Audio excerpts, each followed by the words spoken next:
Great.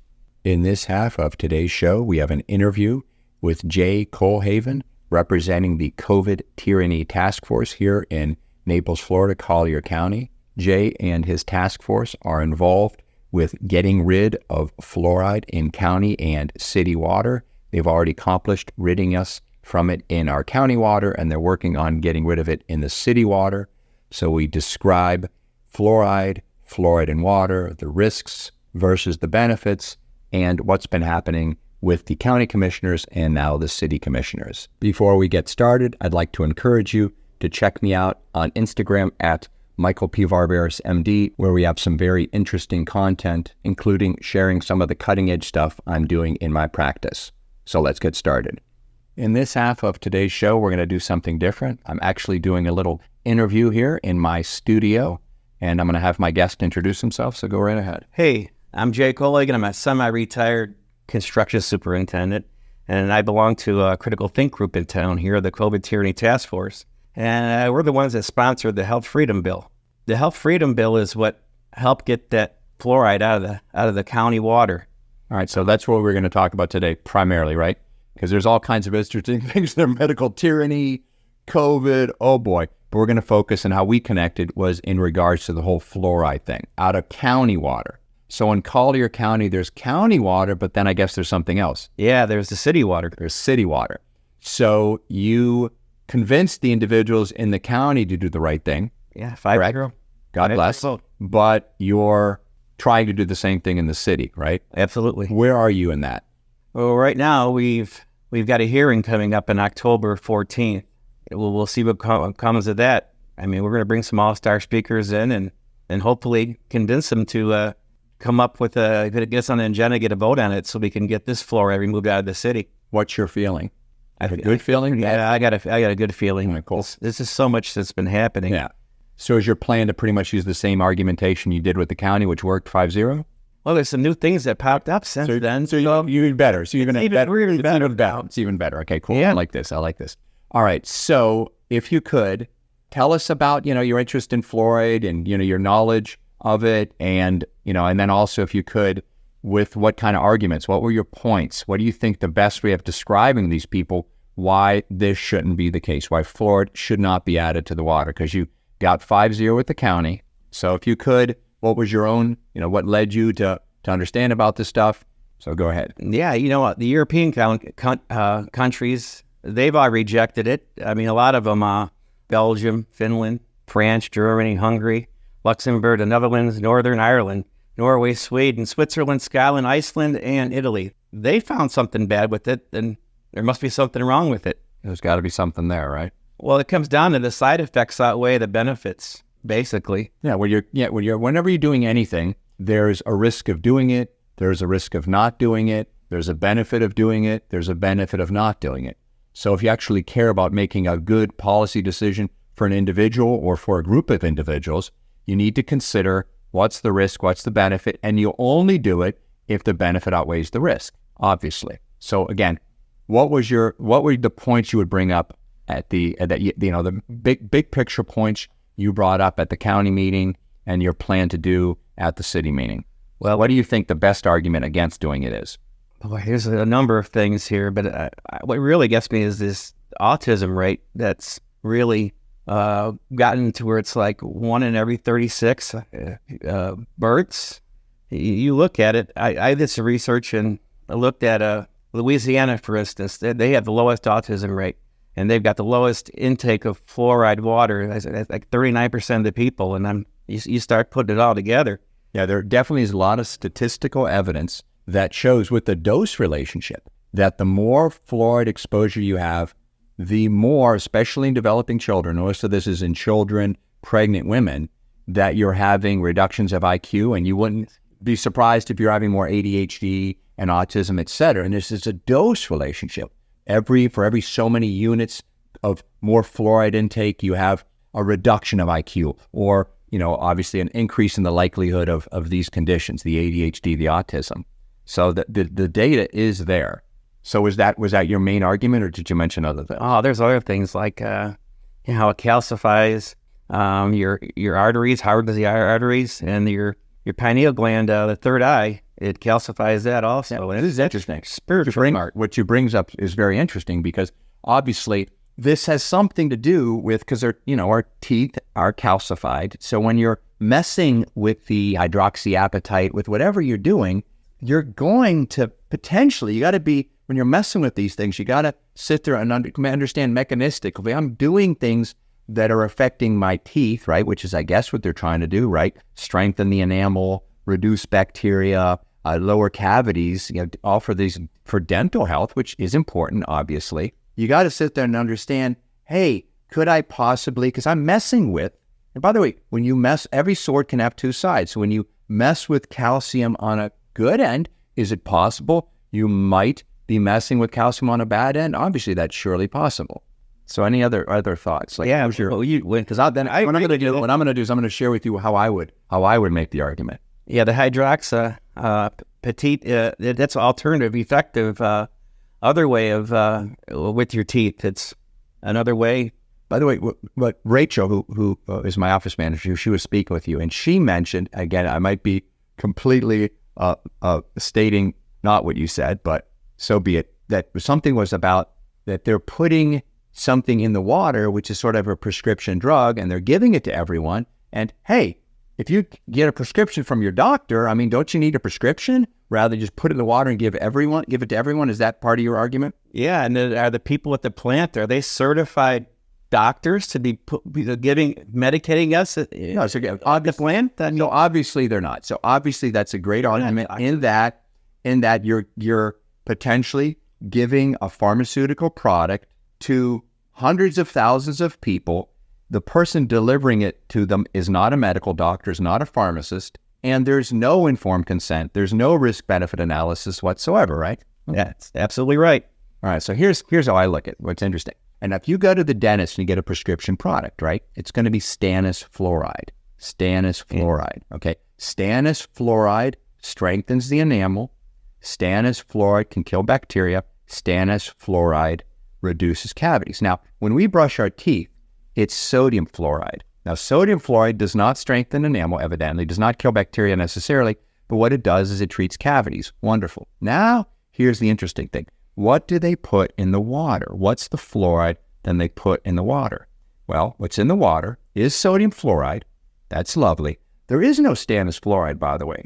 So that argument you use, forgive me, isn't a real argument because they don't put stannous fluoride. Now, here's the other thing. Let's pretend they did put stannous fluoride. If I'm using a prescription product, it has to go through the FDA.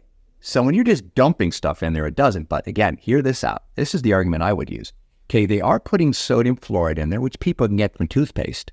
But guess what they also put in there?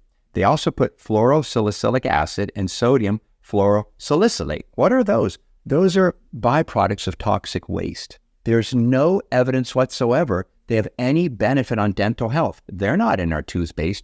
We don't get those from our dentist. Where do they come from? What's their purpose? Well, let's go into that. By the way, the fluorosilicic acid is a corrosive. It's harmful by inhalation and contact with the skin and if swallowed. So you're ingesting it when one of the toxicities is to that. Well, that's interesting. Where does it come from? What's it used for? It's a waste product of the phosphate fertilizer industry. That's horrible. And then sodium fluorosalicylate, the other thing in there, it's an opacifier for enamels. It's in manufacture of wood preservatives, etc. These are industrial waste. So imagine this. So there's no benefit to them in terms of our teeth. There's no safety data. They're toxins. They're industrial waste. This is unbelievable. So imagine this. We know industry. I'm sure there's a big expense of what? Of getting rid of waste. Imagine nuclear power plant or any industry, right? And you know what they sometimes do? Illegally, they just dump it here, they dump it there, they dump it in the oceans. Think of the scam these people did. They have toxic waste. And how did they pay off somebody or what stupid fool basically agreed to them putting it into drinking water? They're dumping their toxic waste to get rid of it in our drinking water. And it's even more beautiful than that, my friend. They're telling us that this is for your good. Imagine they were dumping any other industrial waste in the water, nuclear waste, whatever. And they tricked some fool that, oh, this is going to be good.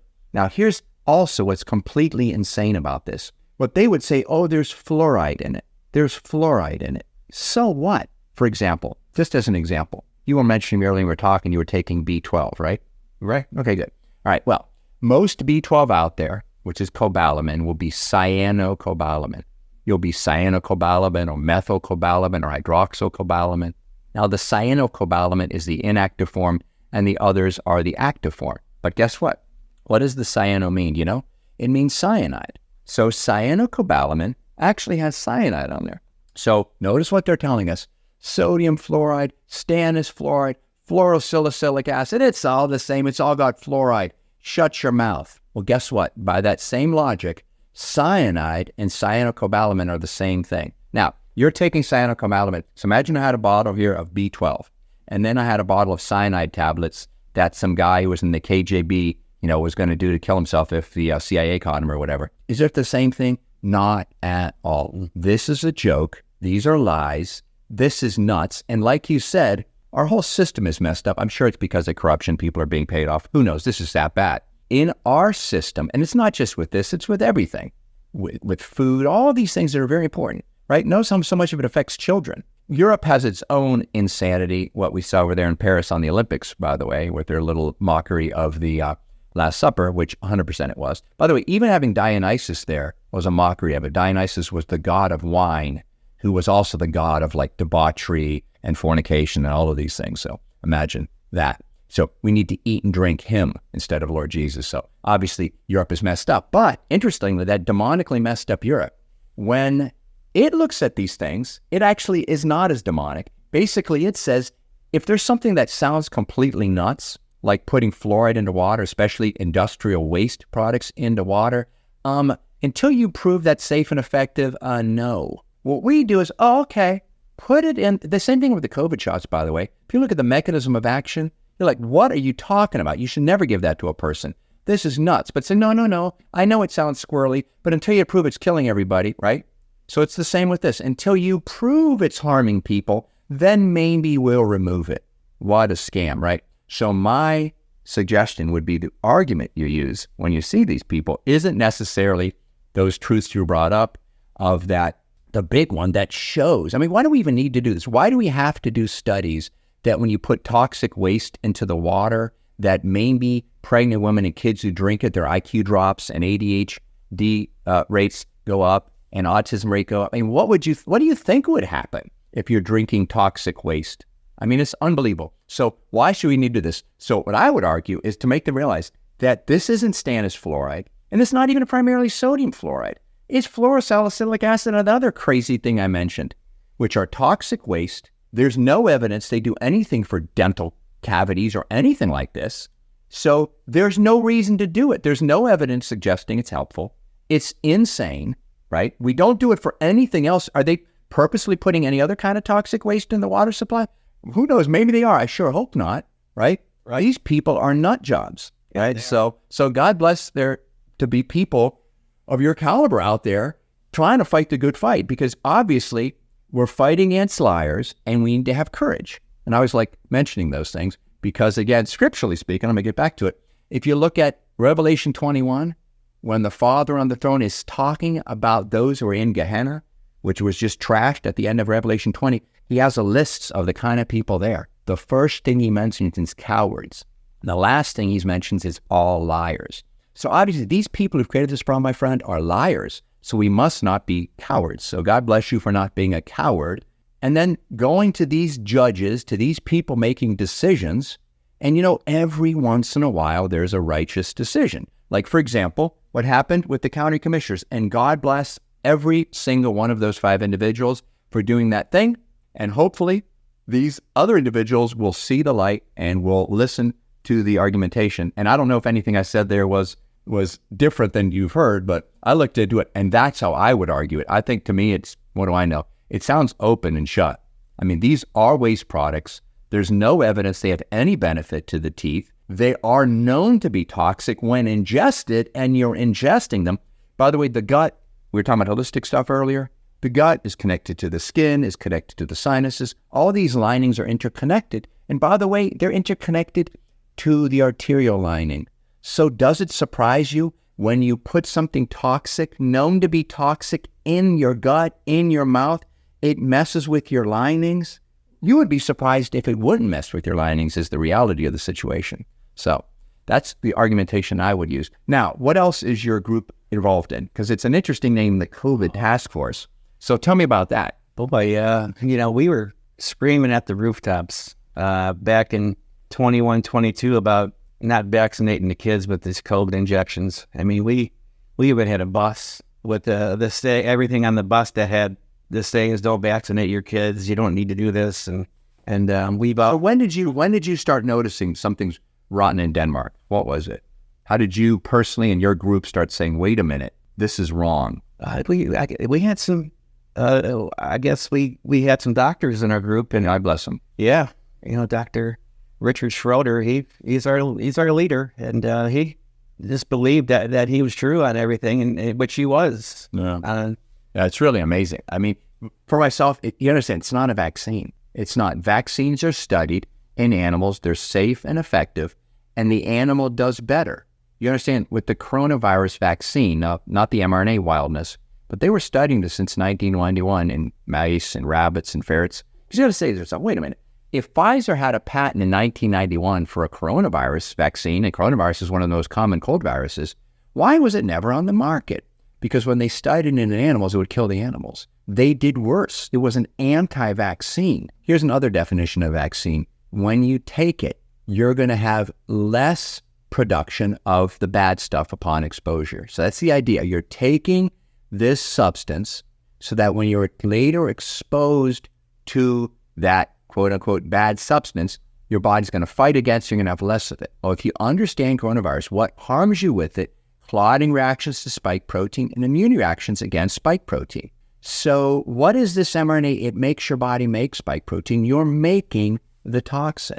So it makes as much sense as this. Remember we talked about cyanide and cyanocobalamin? Imagine if I said, hey, have you heard of cyanide? You're like, yeah.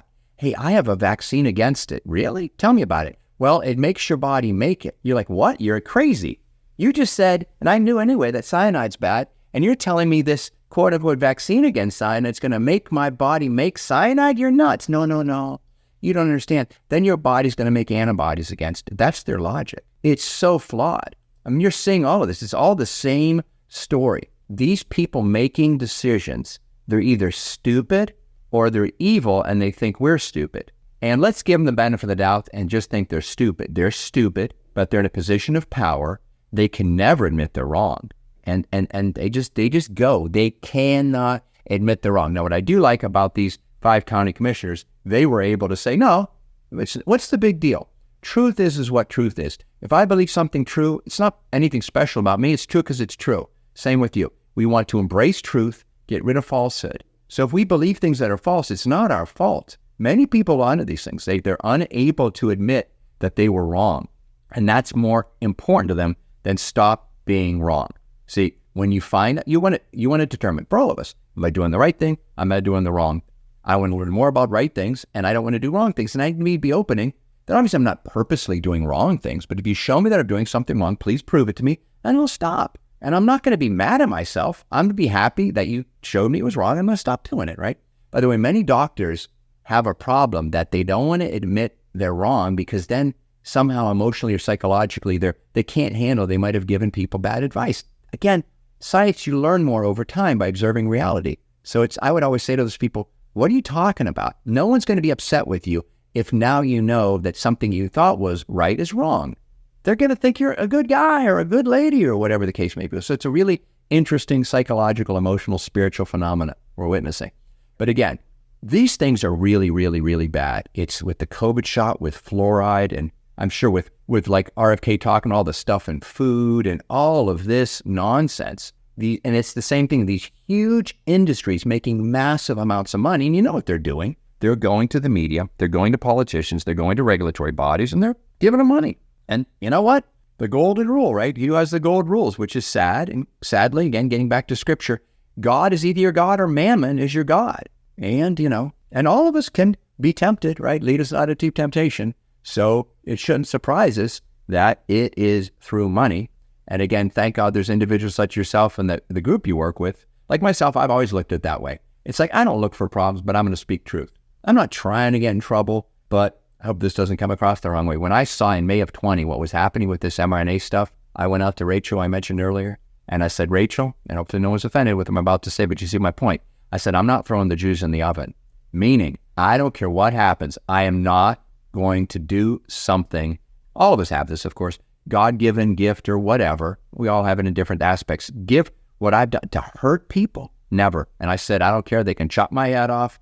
I don't want them to chop my head off. They can throw me in prison. I don't want them to throw me in prison, but I'm going to do it. And, whatever happens, happens. I trust God. I love God, not these demons. And they'll get theirs. Vengeance is the Lord's. And the outer darkness for eternity is going to be a pretty, knowing they made themselves go there, despite God not wanting them to go there. That's going to be a pretty lonely, painful place because of their own decision. So never let this stuff offend you too much, but we need to fight against evil. We need to. We can't be, a lot of people just want to sit back and let it play out. That is not the Christian thing to do. That is wrong. We are supposed to fight evil. We are Israel, right? Those who struggle with God against our own sin and against the sin of the world. And this is sinful.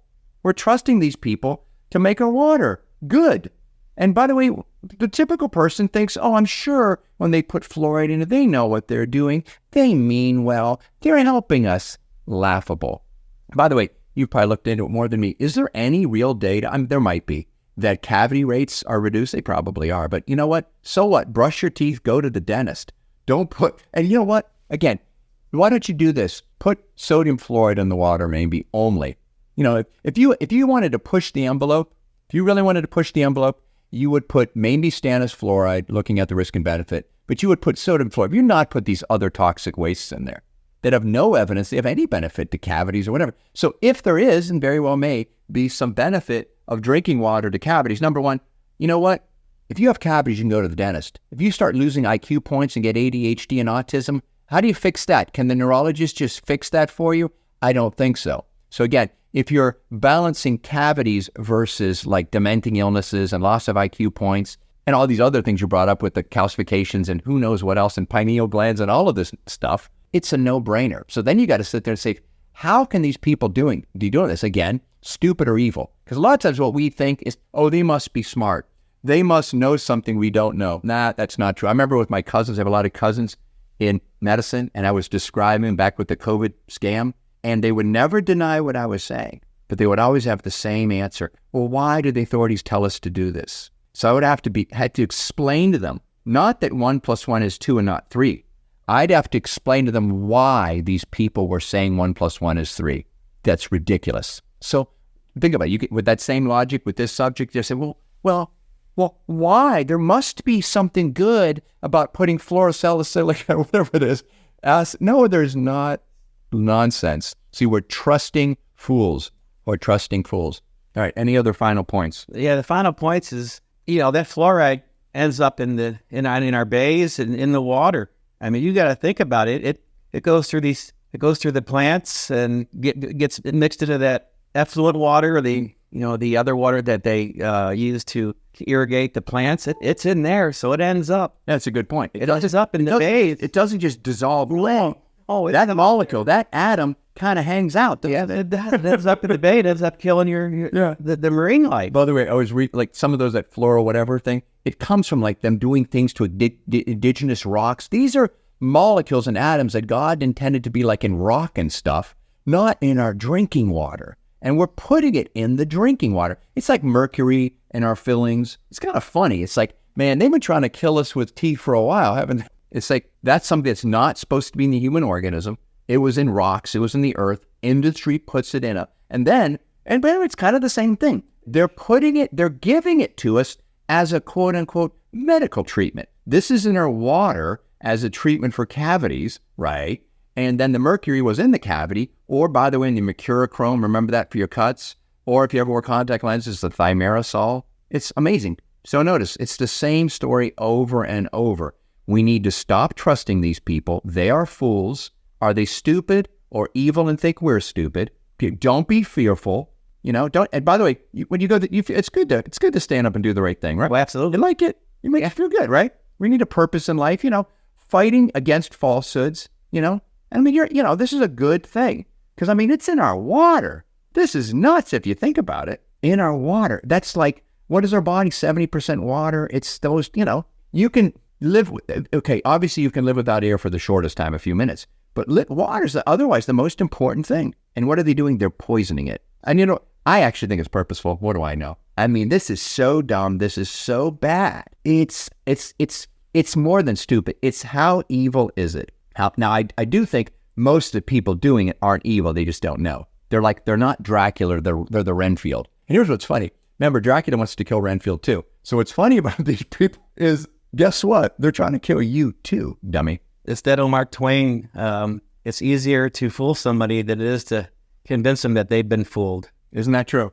It's like they get angry at you. It's a weird phenomenon you'll see over and over and over. Here you are, you're watching a person walking over a cliff with a blindfold, and they're following the Pied Piper, who they think is their friend. So they don't realize they have a blindfold on. They think Pied Piper is their friend, and they don't realize they're walking over a cliff. And you walk over, and you're trying to take off their blindfold, and you're trying to let them know they're walking over a cliff, and you're trying to tell them their Pied Piper ain't their friend. And many times, for whatever reason, they get mad at you. I don't know what to tell you. All right, brother. God bless you. Appreciate the work you do. All right, we're going to take a break and come back with some more questions.